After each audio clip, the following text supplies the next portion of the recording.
India has warned it's prepared to use force to secure its economic interests in the South China Sea. It's after allegations that Beijing had deliberately hampered its rival's oil and gas exploration efforts.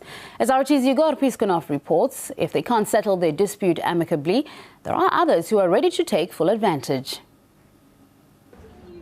As China and India rise economically, their military muscles are growing as well. Both need energy to keep that kind of growth going, and that may be putting the two Asian giants on a collision course.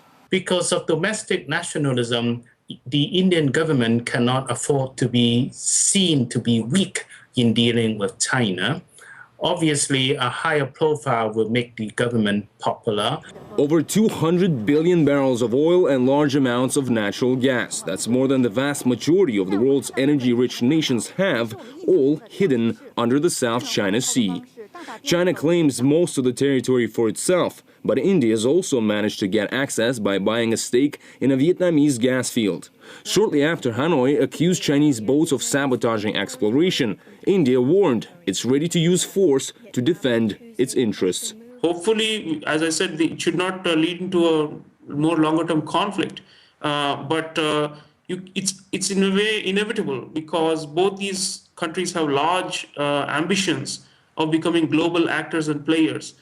Both China and India have been pumping billions of US dollars into their armies and navies, holding drills on a regular basis. And Beijing has also announced its police will soon start to board and inspect foreign vessels. Surely the vast oil reserves in the South China Sea are just too big of a catch for neither China or India to pass up. But is it really worth a conflict between the two economic powerhouses, since it may be a game that neither can win?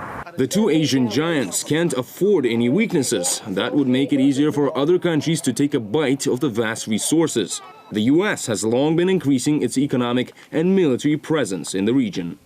The thing is, the West is trying to depict this expansion by both India and China in terms of a clash.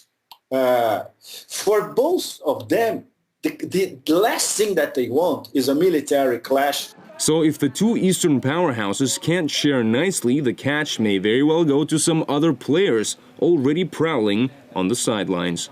Igor Piskunov, RT.